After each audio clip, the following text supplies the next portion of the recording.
Doctor Bhuvaneswari பேசுறேன். Aadhisha holistic homeo clinic. இன்னைக்கு நீங்க ஹோமியோபதியில தெரிஞ்சுக்க போறது கீலாய்ட் பிரச்சனைக்கு நிரந்தர தீர்வு இருக்கா, அதுக்கு சர்ஜரி மட்டும்தான் ஒரே ஒரு தீர்வா அப்படின்னா என்னோட பதில் இல்லைங்க.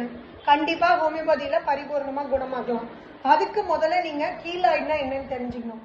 கீலாய்ட்னா என்ன அப்படின்னா, ஒன்று அது பரம்பரை நோய், அதாவது ஜெனட்டிக் இன்ஹெரிட்டன்ஸ் அப்படின்னு சொல்லுவாங்க. அதனால காயமே இல்லாத ஒரு இடத்துல தோல் பகுதியில் கொலாஜன் அதிகமாகும். அந்த கொலாஜன் அதிகமாகும் போது அந்த இடம் ஸ்கின்னு கொஞ்சம் கொஞ்சமாக வளர ஆரம்பிக்கும்.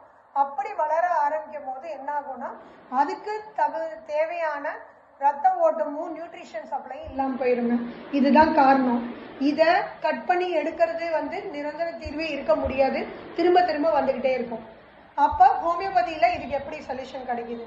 ஹோமியோபதியில இந்த மாதிரி ஜெனட்டிக்கா வந்தாலும் சரி, பரம்பரையா வந்தாலும் சரி, இல்ல காயம் ஏற்படுற இடத்துல அந்த காயம் ஆறுன அப்புறம் அந்த தழும்பு கீலாய்டா வளர்ந்தாலும் சரி, நிரந்தர தீர்வு கொடுக்க முடியும்.